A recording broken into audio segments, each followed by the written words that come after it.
Senator Baldwin. Thank you, Mr. Chairman. Ms. Carey, nearly 16 million workers joined a union in 2024.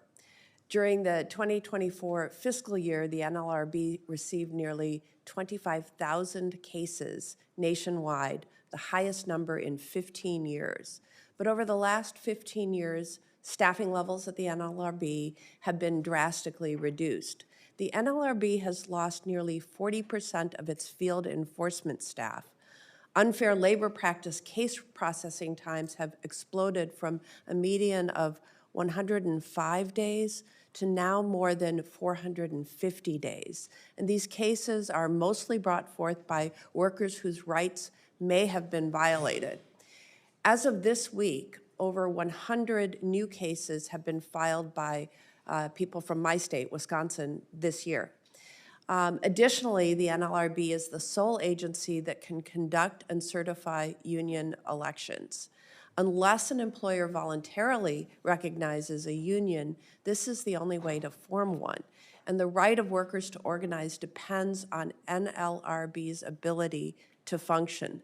So do you agree that NLRB needs increased funding for staff to protect workers, enforce labor laws, and fully do its job? And will you commit here today that you will request whatever funds and authority is necessary to hire and retain sufficient staff?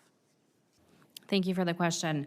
As a practitioner, I can confirm for you that the backlog and the lag and the time from the time a charge is filed until we get a resolution is very long. And in my conversations with the individuals at the NLRB, including the unions, that time has exceeded a year in many cases, which is incredibly unfortunate. I have, said many times that I will be a good steward of public funds, first and foremost. But once I am there and able to review all of the data to ensure that, things couldn't be moved around or there are resources that we can use in a different way, my job is to ensure that the mission is met and that the act is effectuated. And if after I do an assessment, I realize that we are under budget and we need more, I look forward to working with Congress and the White House to ensure we're able to meet our goal. Associated with my first question, what about the funding needed to keep regional offices open and accessible to the public? Will you commit to requesting sufficient funds for these purposes? So thank you. Another great question. Again, I think I don't have the data in front of me to make a commitment like that, but that is something that is very important to me to make sure that people, especially, I know there's some areas in the Midwest that don't have offices anywhere nearby. It's certainly something that is concerning. We want to make sure that people know that the NLRB is there to help them, and so that's part of the one of the items that I want to take a look at. So earlier this year, it was publicly reported that DOGE, the Department of Government Efficiency, gained access to private NLRB systems containing sensitive, personal, identifiable information about union members, employers, and lawsuits. It doesn't take much imagination to see why that information in the wrong hands would be dangerous. How would you ensure that private data held by the NLRB is not inappropriately accessed or used? Yeah, thank you. I'm only aware of the publicly reported information. I am aware of what you're referring to, though. But in relation to privacy in general, I would work with the resources internal to the National Labor Relations Board, including the Office of Administration, the OCIO, so the Technology Branch, and Privacy Council to ensure that we are complying with any law that would require us to turn over anything, but otherwise making sure that we are protecting information. All right. And if confirmed, will you comply with requests for information from any investigations or litigations regarding this matter? So if confirmed, we would need to do a full analysis of what the request was and from whom it was from, but ultimately I would comply with any legal requirement to provide. Okay, thank you. Mrs. Panuccio, I appreciate your taking the time to meet with me earlier this week.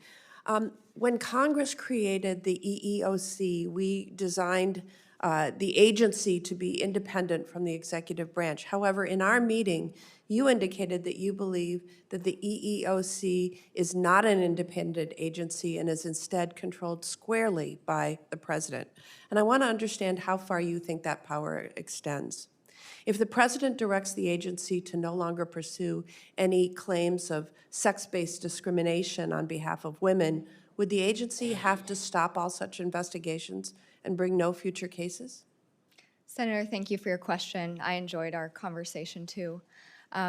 The EEOC is an executive branch agency as it has been held out to be. So if the for president decades. directs the agency to no longer pursue any claims, say, of sex-based discrimination on behalf of women, would the agency have to stop all such investigations and bring no future cases? Well, as an executive branch agency, the president is the head of the executive branch, and the agency has a finite amount of that a yes? resources and prosecutorial discretion, so it can direct those resources as it best sees fit to execute its mission. So was that a yes?